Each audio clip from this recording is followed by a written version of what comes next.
This episode of the podcast is brought to you by Spreads.ca. Spreads.ca is Canada's premier online sports betting and casino destination. Spreads has all the sports you love from NHL, MLB, NFL, NBA, CFL, and more. Sign up using the code PUCK and get 15 free spins on the sports slot machine for a chance to win $1 million. Plus, they'll match your first deposit 100% up to $250 and give you a free $25 sports bet. Finding excellent online sports betting shouldn't be a gamble. For the best in sports betting and casino, head to spreads.ca and use the code PUCK when signing up. Once again, head to spreads.ca and use the code PUCK when signing up. All right, ladies and gentlemen, welcome back to the Athlete and Artist Show. I am the artist, Kyle Forge, alongside my co-host, the athlete, professional hockey player, Zach Boychuk. Today, we have another special guest joining us. He is also a professional hockey player and brief teammate of Zach Boychuk. He has won an AJHL championship, an RBC Cup, a Calder Cup, a Spangler Cup. With Zach, he captained Team Canada at the 2003 World Juniors. He was the 6th overall pick in the 2002 NHL draft to the Nashville Predators. He's a father and host of the Missin Curfew podcast, the Up Dog, Scottie Upshall. Welcome, brother. What up, fellas? Thanks for having me. Appreciate the intro. Little time work back into my time spent in Alberta, but nice to be here joining you boys. How are we doing today? We're good, man. I mean, the weather's a little dodgy out here in Calgary, but I mean, you know how it is in Alberta. Dodgy, I like that word. I like that. If dodgy means you can't go outside because there's monsoon rains for the last couple of weeks, then yeah, that's the perfect description. I mean, it was it's a little bit better than. I mean, it's similar to when I was in Nashville, to be honest. Like, it's just temperamental all the time. Yeah, I often. Funny we're talking about the weather, but I often I live in Newport Beach, and every day, and sometimes this might just sound boring, but every day is fucking nice. Like, you wake up, it's sunny, you have no excuse to be like, I'm lazy today, or it's raining, let's just chill. Your plans never get interrupted by shit, we can't plan this golf game, or we can't plan this wedding. You wake up, it's sunny. And fortunate, but I guess that's why you pay all these taxes down here in California. The nice. You just moved into a new place down there too, didn't you? Or you got me in the garage, the man cave. Throwing the desk here. I got the 2002 Harley V-Rod behind me, which I bought in Milwaukee, my very first year of professional hockey. Nice. I got the hyperbaric chamber to my left, trying to stay young, heal up the body. Boychuk, you know what that's all about. Gotta do that. And the backdrop up until yesterday at 6 p.m. was a 67 Ford Bronco that I redone. I shipped that up to Aspen, where I'm going to spend the next 3 weeks with my family. Nice. So you got me in my new little shack here. Things are good. I got what two color little dogs. is They're fucking running crazy. That's unreal. What color is the Bronco? She's a Brittany blue. Blue. I had it. In fact, I bought the truck the very last. While I was actually my last hockey game when I played in St. Louis, I went to hit Luke Shen in Phoenix with 3 games left, and I ended up rupturing my kidney. So I spent about 4 days in the hospital recovering, and a friend of mine at the time who was looking for a truck for my dad. I wanted to buy my dad an older. He's born in '62. He's looking for a '62 Chevy. So I was looking to buy him a truck, and he called me and was like, "I think I found the Bronco that you kind of always said you wanted."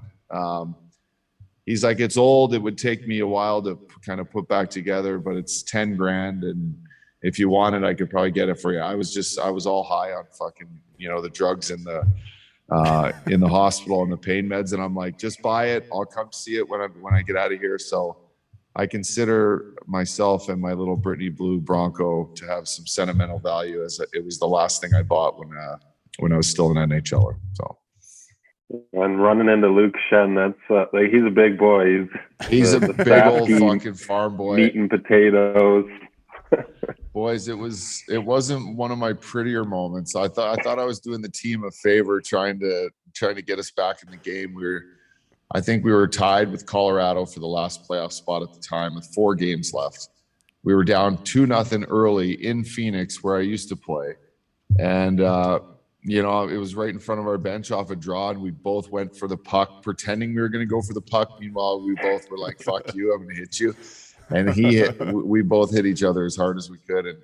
And I took the worst of it, as you can tell. It was right in front of my bench. The sound was just disgusting. And I ended up cracking my kidney at the time, so it wasn't perfect. That's a tough one. That's a tough one. Tough one. So you sent the Bronco to Aspen. You've got how long are you out there with the family? You said 3 weeks? Yeah, we're there for 3 weeks, and then we're expecting our second child. Yeah. Congratulations on that. That's awesome. The end of August. Thank you, boys. It's end of August. As they say, the game's changed.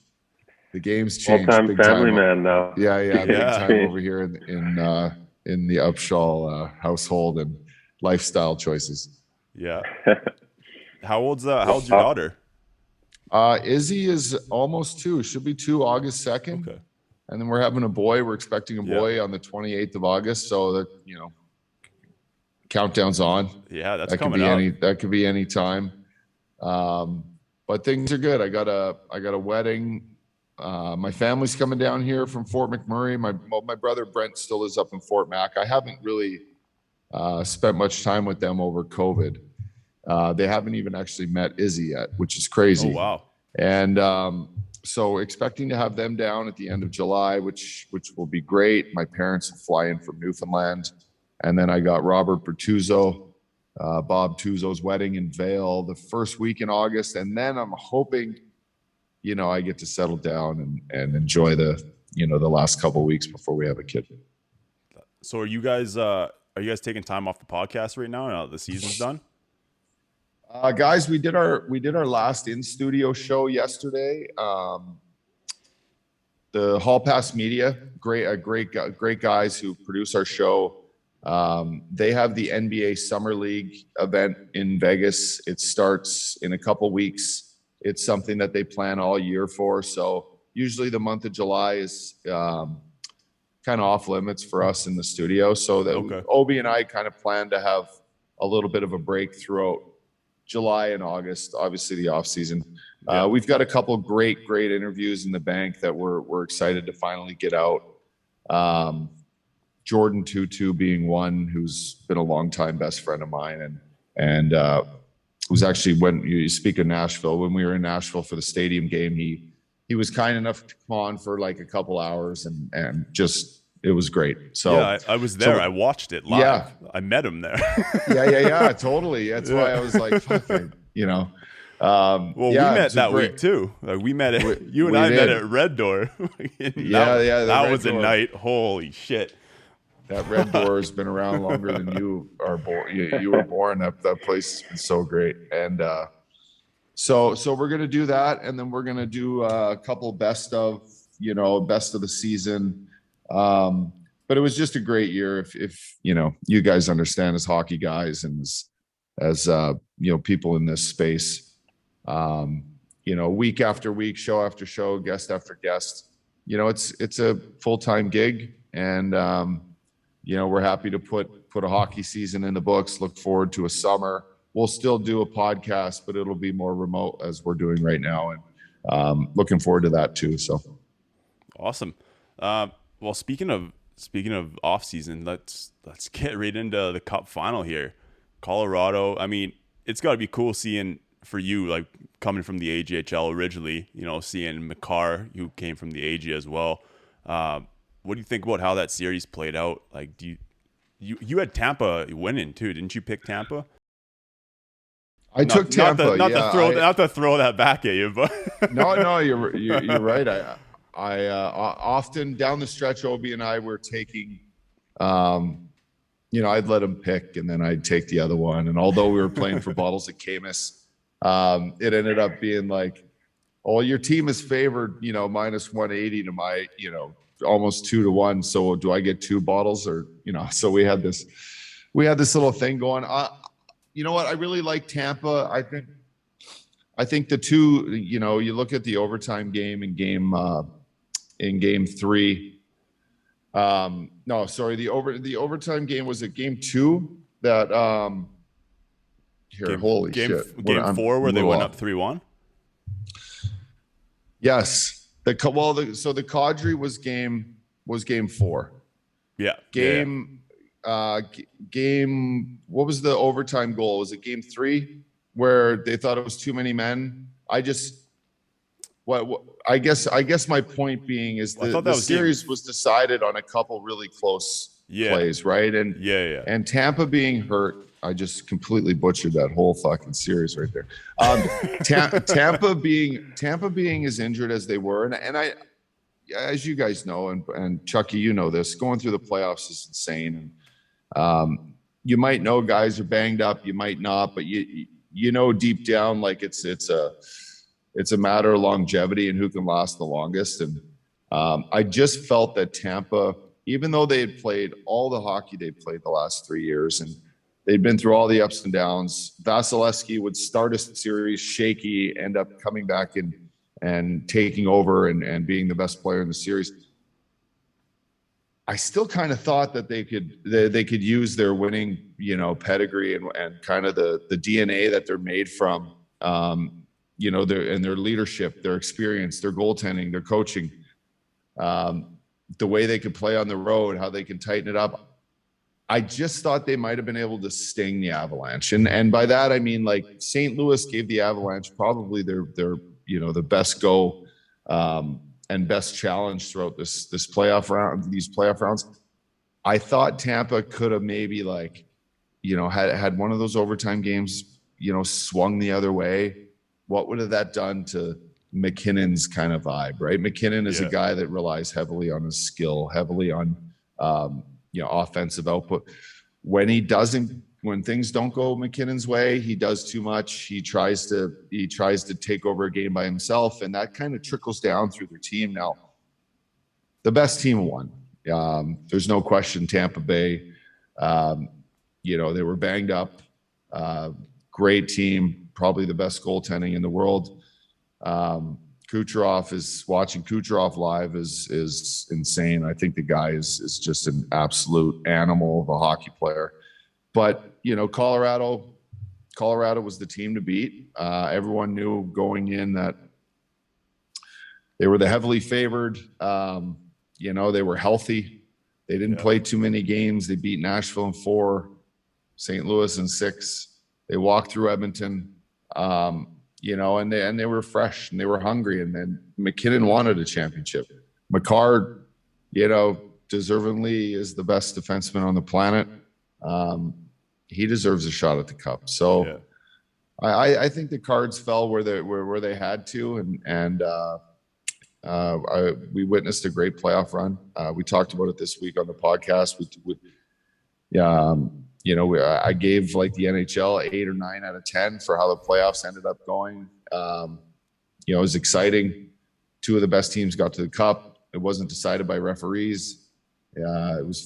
It could have been a little more physical, but there were games and moments where you were really like, these guys are putting everything out there, and just seeing the celebration after makes it all kind of come tenfold. Yeah, especially for me. Go ahead, Chucky. Yeah, no, for me, I had Colorado before the playoffs even started. But when they faced Tampa in the finals, I was like, Tampa's for sure taking this. You can't beat that experience. And I feel like Tampa had a lot of injuries. You saw, every team in the playoffs did, but you just couldn't take Colorado. Colorado was just too hot. Obviously, like you said, good Alberta boy. Makar came up huge. McKinnon, and it was an exciting final and exciting playoffs the whole way. I'd also like to say that Colorado were able to show just their depth, and having a guy like Nichushkin who was basically counted out in Dallas when I got there on a PTO not 3 years ago. They didn't even want him. Top pick, didn't even want this guy. Sakic goes out, grabs him on a PTO, makes that happen. Lehkonen ends up scoring, probably arguably their best player in the Edmonton series, and on two sides of the puck, all playoff long was incredible. Didn't do much, but then scores a big goal in Game 6. Cogliano, I've been saying for fucking years, and I like Cogs, but he's just like wasting fucking ice time out there, and he's just doing the right things. He's getting pucks deep. He's just occupying space, and he skates and skates and skates. Well, holy shit, he was exactly the player that they needed. He did more than just kill ice time. He killed penalties. He played hurt. He provided the Avs, I think, leadership and experience that they didn't have, that didn't rely on the Eric Johnsons or the Landeskog's. Like, they needed someone else with some experience to come in and kind of help those guys. And he was that, and Manson added the toughness, scored big goals. And then I love this kid. I love this Bo Byram kid. I've been saying it since I first started watching him at World Juniors. I think he's a stud. I think he's going to be, an NHL All-Star for years and years. He plays the most minutes in Game 6. I think he almost played more minutes than Devon Taves. And to me, that's just a sign of great scouting, great coaching, great from Joe Sakic all the way down. Colorado deserved this. They were the championship team. Yeah, and you mentioned World Juniors too. Like you obviously you played two years World Juniors. You captained 2003. Before that, kind of going back to AJHL, you starting in the AJ and then going to the Dub, going to Major Junior. And now seeing Makar coming, straight from the AJ, I guess he went through the NCAA, but he got drafted out of the AJ.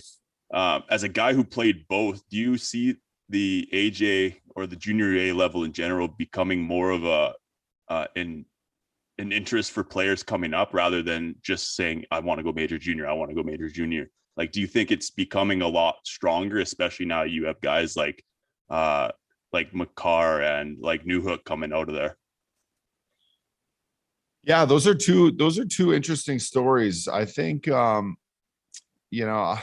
look back at guys that I played with, and the trajectory of their careers. And I played with a guy, Colin Murphy, who was an incredible junior player, local kid from Fort Mac, went on to play Michigan Tech, went to play for Toronto Marlies. So he had a professional career, AHL, never really got a crack at the NHL, but a great player. Jeff Drummond ends up going and winning 2 Frozen Fours with the University of Denver. He played in Fort McMurray with me. I guess, like, not being so around it anymore and only really hearing of it through, my brother's lens up in Fort Mac, or some buddies that I have throughout Alberta that catches like the Brooks Bandits play or Olds Grizzlies or fucking, these AJHL games. You would think that the opportunity now, and Chucky, this, but college players, when I first became pro in the early 2000s, you might have 1 or 2 college guys come and really compete for a spot on your team. The rest were either coming from Europe or they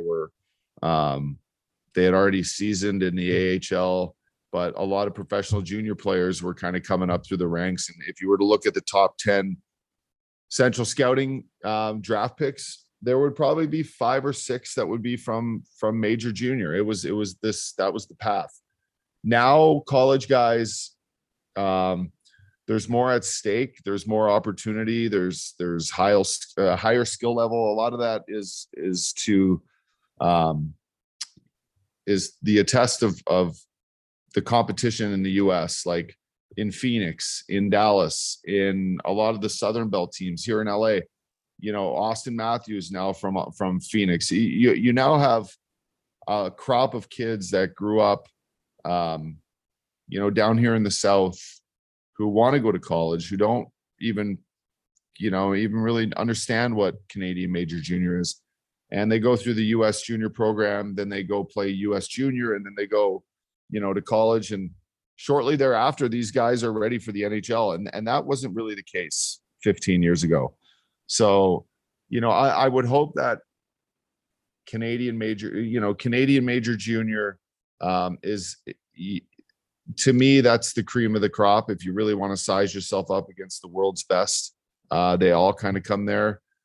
But knowing that college is what it is now, I hope that the SJ and the AJ and the BCJHL and Tier 2 junior across Canada, they understand that it's important to stay competitive. It's important to provide good coaches, good management, good arenas, and good competitive play, because Cale Makar will always have the fact that he was, I think he played in Brooks, right? Yeah. I think that's an incredible thing for the Brooks Bandits to have. I think it's incredible that I came out of my hometown, Fort Mac, and we won a Royal Bank Cup there, and that this is something that I could always look back on and say, I didn't just go this route that everyone did. It was a little bit different, and I had a great experience doing it. And you provide all those rural communities with something that their youth hockey and their kids can look up to, these guys like Cale Makar. Yeah, I agree. I mean, I think the junior A in general is getting stronger too, and like it's not only like Cale is not only good for Brooks, but good for that entire league as well. Like the AJ, his draft year was my first year scouting in the AJ, and just watching him play was insane. Half his draft highlights were him skating through our team, scoring. I actually watched a bunch of it on YouTube one day, and I was shocked. But it's wild. Half of them were 10-1 games too. And it's like he hasn't really changed much either. Like the way he played, the way he shoots, and the way he straddles the blue line, the way he kind of challenges guys one-on-one. He's been doing that for a while. Yeah, his reverse hits, like back in the AJ, those were crazy. And you can see him coming out more and more in the NHL now, like in the finals. He had a good one. And I think he's just going to get better and better. Yeah. Yeah, it's scary. You mentioned winning the RBC Cup. After the RBC Cup, obviously, you go to Major Junior and you get drafted, and you play World Juniors. But the World Juniors weren't your only time playing at the international level. You played Spangler Cup with Zach, and you guys won a gold medal together. You guys want to chat about how that came about? Yeah, it was something I'd always kind of wanted to do, the Spangler Cup. I don't know if Chucky, it was something you always wanted to do, but I kind of had it on my sights for when I was done playing. Mainly because a few of my peers that I'd known had kind of gone that route, and I knew I probably wasn't going to go out of the NHL on my own terms. Like I was going to fucking string it out as long as I can.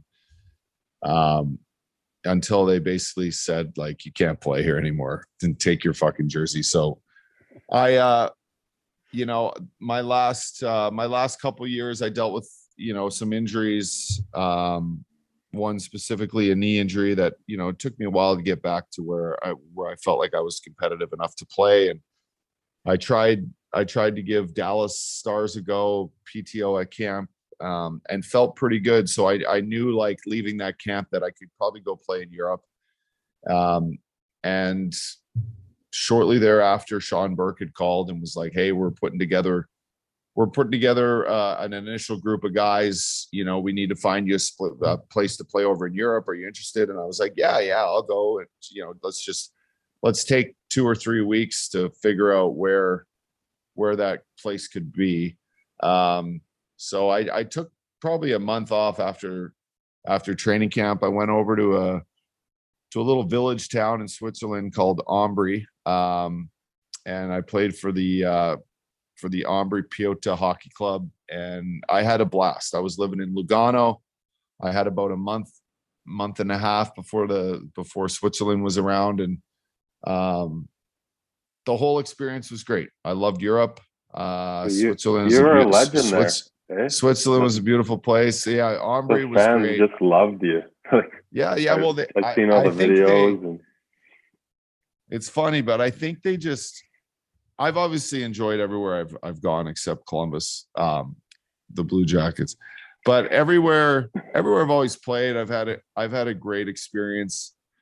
And so, in saying that, I really took this as an opportunity to find some, some closure to my career and really enjoy the stage I was at.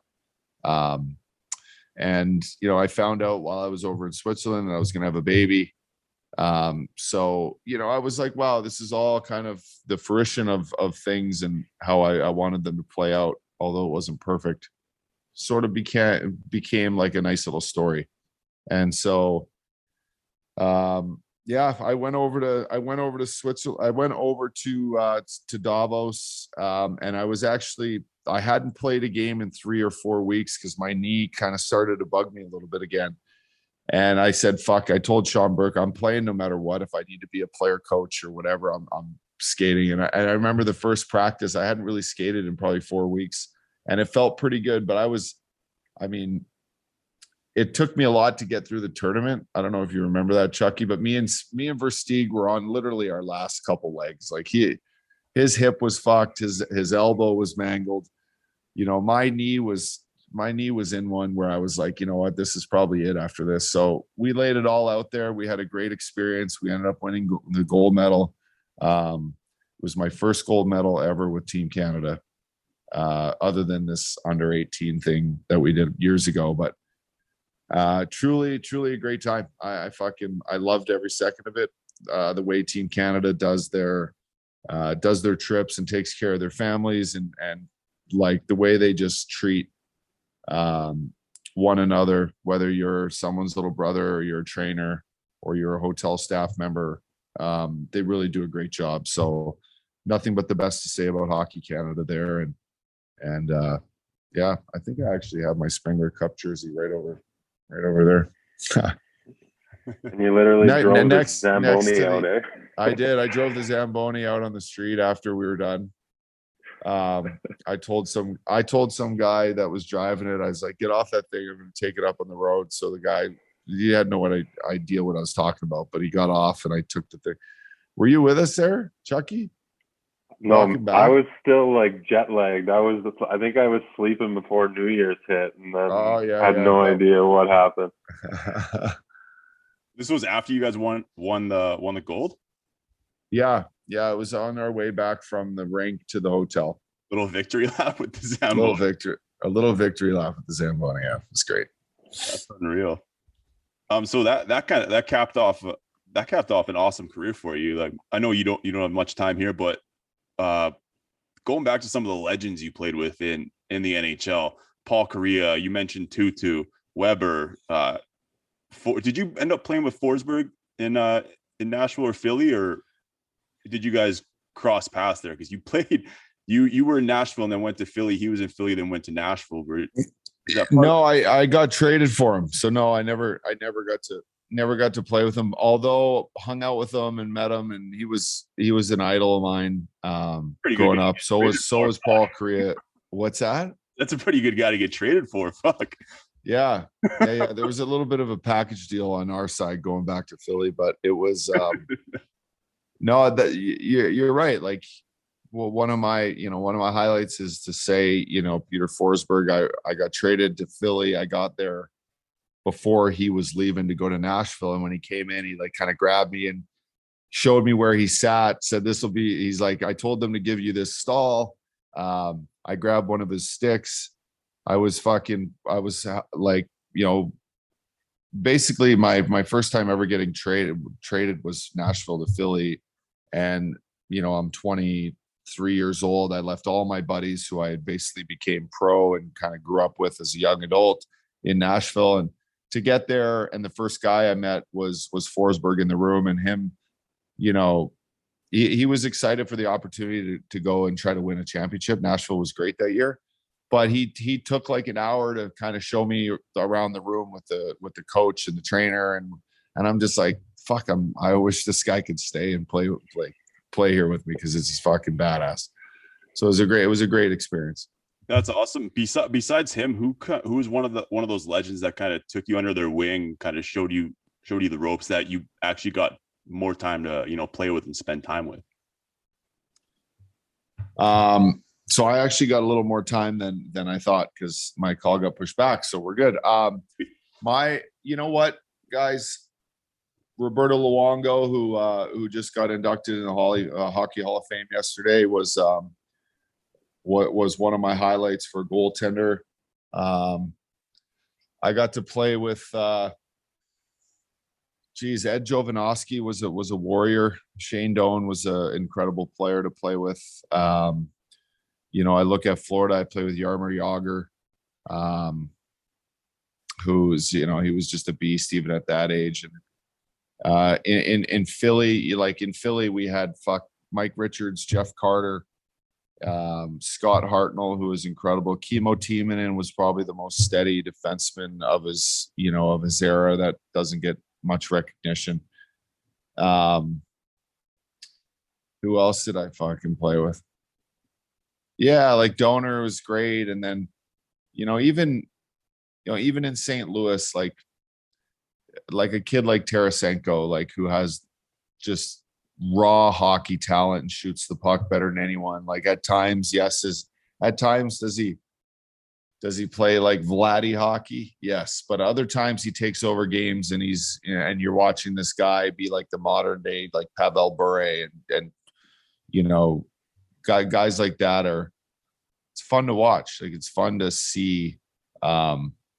It's fun to see things done on a sheet of ice that you can only do on fucking video games usually. But these guys are doing it at such a high pace, and skating with Connor and Leon in Edmonton and at these BioSteel camps in Toronto before the season starts. Like it's a phenomenon of how the game has gone and how these young players are taking stride, like Cale Makar and McKinnon.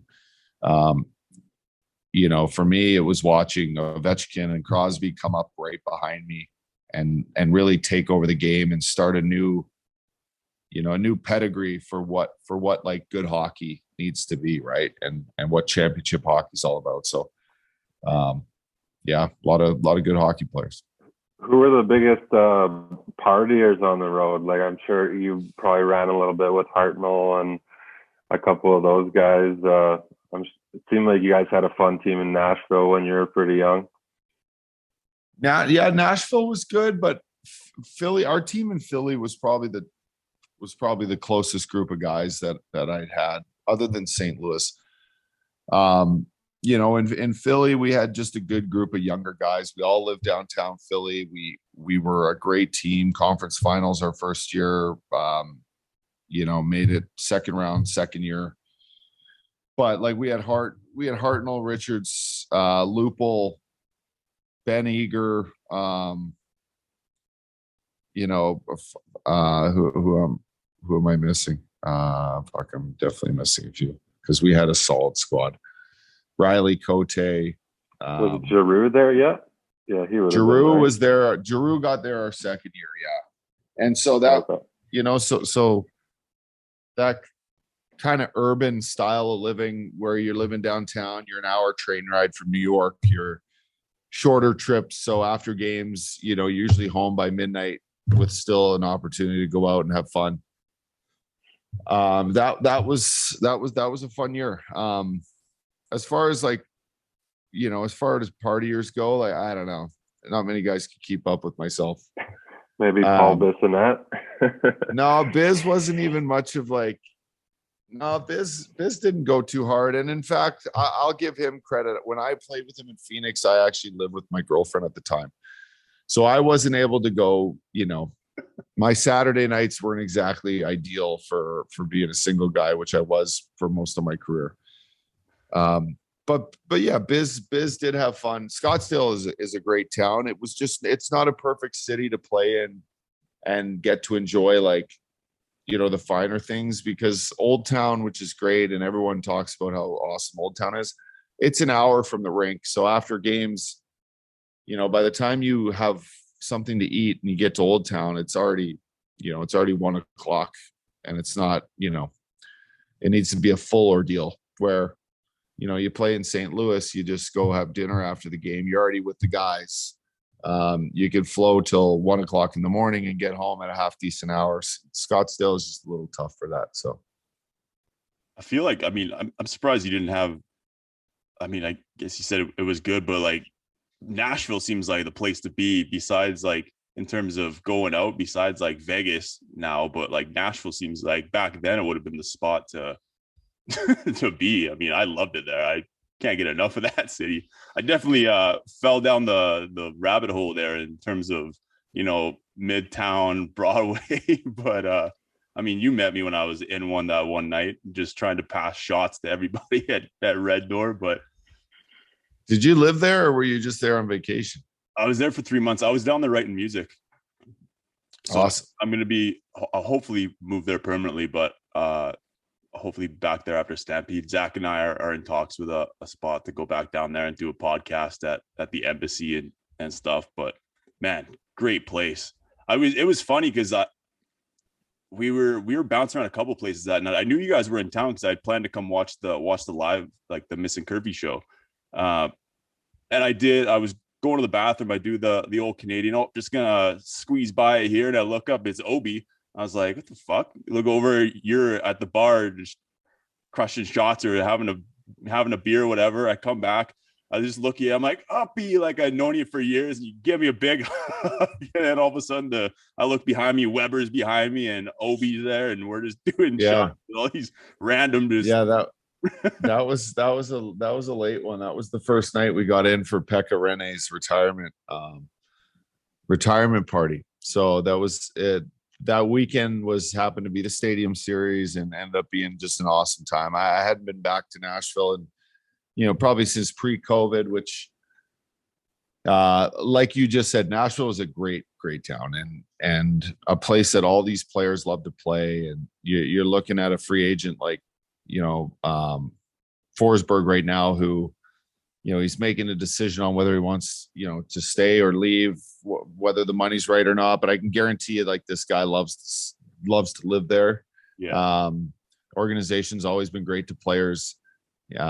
And the fan base too is fan base is great. Restaurants are great. Whether you're downtown, which is a complete shit show, or you're like off the beaten path, which is more my style there. Yeah. There's always something to do. You have friends or family in town. There's, you don't have to babysit them.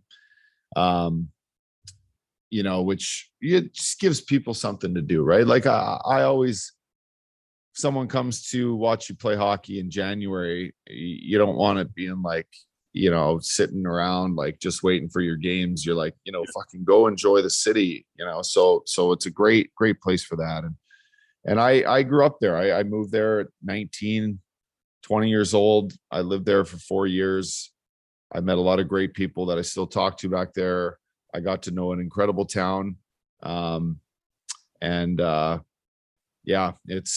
It's a great place to play. It's a great place to be, an alumni of, and I'll always go back, and I'll always probably end up at the Red Door. It's hard to be disciplined there too. Like, I thought you guys were doing a live show on Broadway too when you guys were at Tin Roof. So, but you guys had just recorded them. So I went down to see it, and I was like, oh, they're upstairs blocked off. Cool. Sit down for a beer. I was at like, I don't know, 6, 7 o'clock maybe. I was there till fucking 3 a.m. Sat down for a beer, ended up with this girl's 21st birthday party. I was like, what's going on? I'm sure they liked you. Canadian boy, good hair, writing music. I mean, it's trouble down there. Like the only Canadian guy. It was weird. Yeah, you better keep your head on a swivel there, because there's a lot of bachelorette parties that are hungry out there lurking. I asked at least 85 girls to marry me in the first month. It was. I mean, I always said I'd be with a Southern belle from there, because they're always so polite. They all knew how to like cook and take care of you, and their parents were so polite. And this was only me figuring this out when I was young, right? Like, I'm like, holy shit, this is just a lot different than what you find in Edmonton or Fort McMurray or Kamloops. So yeah, I grew up in Salmon Arms, so I know what you're feeling. Yeah, that's funny. Chucky, you played on there in Nashville too. So like you guys... I was there for a short cup of coffee. I didn't do too much partying. It was like middle of November, and I remember one night we had a late one till 4 o'clock in the morning, and I think Pekka Rene was up on the on the dance floor. They kept it open for us, but I wish I was there longer and a little more secured. But I went back there this weekend, and there was NASCAR this weekend. They had the Pride Festival. There was like at least 4 or 5 bachelorette parties just on my flight going there from Calgary to Nashville. So it seemed like one of the busiest weekends, and was just nuts. So what's going on in the crypto space right now, boys? Are we still betting on it, or what? Are we still firing powder in there? Or are you? It'll come back for sure. It's in a little bit of a down time right now, but I mean NFTs. Well, yeah. But like everything is in a down right now. But when when everyone's scared, the people I don't know. I like to follow what Warren Buffett's doing.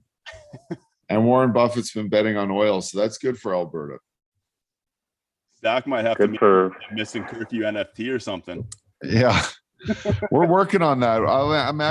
We partnered up with Lip Sweater, as you guys know, and they're launching they're minting all their NFTs at the draft next week. So Shane and I were planning on getting up there, but it doesn't look like it's happening. But those Lip Sweater guys are great. They got a great product. They're doing actually a kind of a cool tech conference. Chucky, you hear about this? Yeah. I heard they have almost 90 players already on board with the group. Wow. So they're doing like a hockey for tomorrow type of conference. They got some speakers to talk about like the future of tech and hockey and implementing NFTs into the space. And that's the day before the draft, and they're doing a golf tournament, and then they're minting all their NFTs the next day. So yeah, excited to be part of that. Can't wait to see what my avatar looks like. Might have to have a fella hat, eh? I like that. You might have to have a fella hat on there.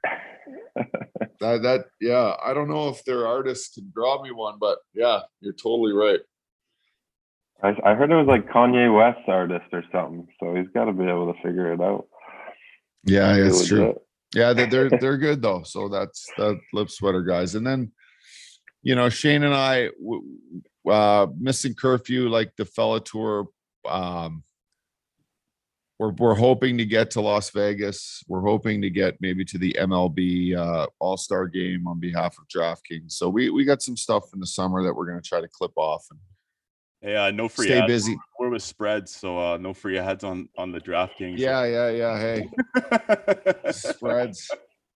Fuck, it doesn't matter where you bet, though. You better bet the right team, right? Fuck.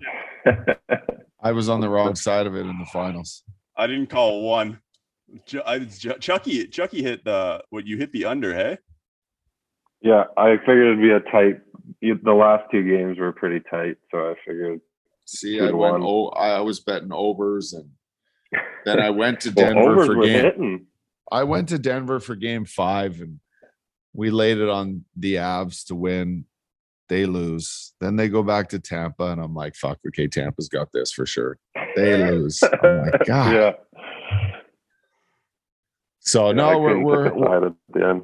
Yeah, no, it's nice that hockey's done. It was a great playoffs, as you guys probably know, lots to talk about, and yeah, it's great.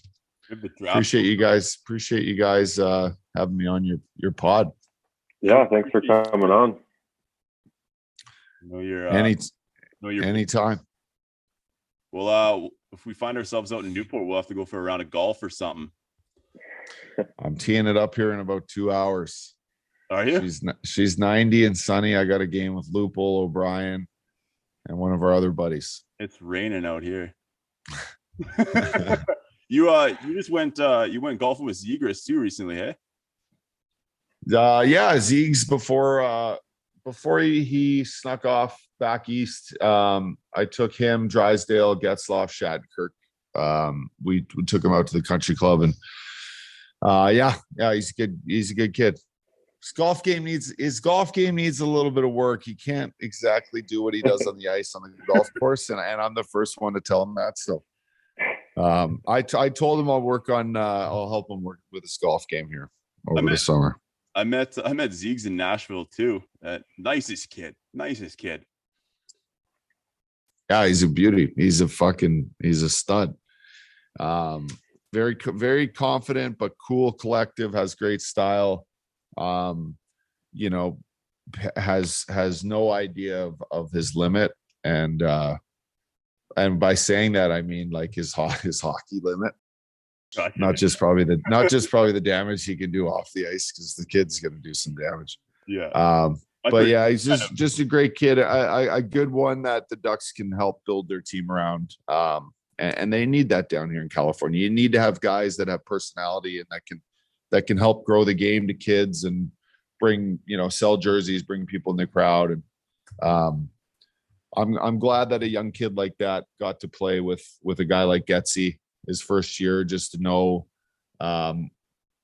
and to see what it takes to be a champ, to be an Olympic gold medalist, to be, a father and someone that has helped this organization here in Anaheim get to another level. So it's good that he got that taste. And now, now the reins will shortly turn over to guys like him and Drysdale, and they'll have to take this upon themselves to help, further the game and help get this team here in Newport Beach back to playoff hockey.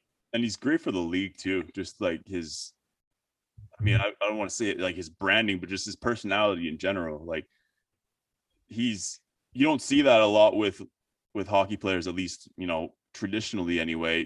Hockey guys are, at least in the media, are soft-spoken or, respectful guys. Obviously he's respectful, but he's like an excited, just full of energy kind of kid. The stuff that he tries on the ice, you don't see a lot. And I think it's really good for growing the league. I told him that too. I was like, yeah, you're face of the league, and Sonny Milano chirps up. He's like, no, he's not. Don't tell him that. Fill his head with and get his ego going too big. But game's changed. I mean, the new kids are a lot different now. They all they think about right now, it seems like, is hockey. But no, I appreciate you coming on. Wish you good luck on the golf course later today. Hope you win some money, and thanks again for coming on. Of course, man. I love what you guys are doing. It's we as ex-hockey guys and good Canadian guys. There's lots of space in this broadcasting sports media world to share our stories and to bring to bring the game closer to people through podcasts or web shows. So you guys are doing good, and appreciate you guys having me on. Yeah, we appreciate you, and keep killing it with Missin Curfew, and good luck with the new baby. Yeah, thanks, boys. Congratulations again. And yeah, man, thank you. Appreciate it. We'll catch you on the road somewhere. You bet.